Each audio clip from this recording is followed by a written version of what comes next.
আসসালামু আলাইকুম ওয়া রাহমাতুল্লাহ। আপনি কি কখনো শুনেছেন রাসূলুল্লাহ সাল্লাল্লাহু আলাইহি ওয়াসাল্লাম তার মুখের লালা দিয়ে একজন সাহাবীর চোখের কঠিন রোগ নিরাময় করেছিলেন?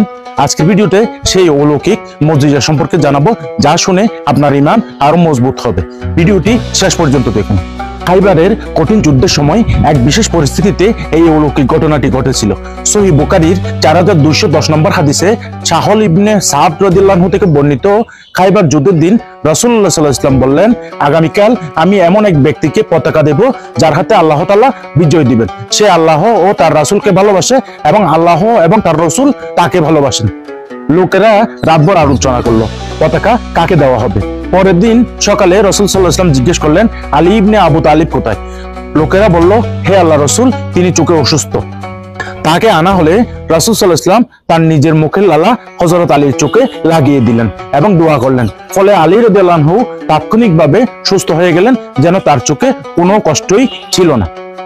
এরপর রাসূল সাল্লাল্লাহু আলাইহি ওয়াসাল্লাম হযরত আলীর হাতে পতাকা তুলে দিলেন এবং মহান আল্লাহর ইচ্ছায় তার মাধ্যমেই খাইবারের বিজয় নিশ্চিত হয়েছিল। এই অলৌকিক ঘটনাটি প্রমাণ করে যে মহান আল্লাহর রাসূলের হাতে এমন নিরাময় ক্ষমতা ছিল যা কেবল মহান আল্লাহর পক্ষ থেকে প্রদত্ত। এই অলৌকিক ঘটনাটি কি আপনি আগে শুনেছেন? কমেন্টস করে জানান। এমন আরো গুরুত্বপূর্ণ ইসলামিক ভিডিও সবসময় পেতে আমাদের ইউটিউব চ্যানেলটি সাবস্ক্রাইব করুন এবং ফেসবুকে আমাদের পেজটি ফলো করুন।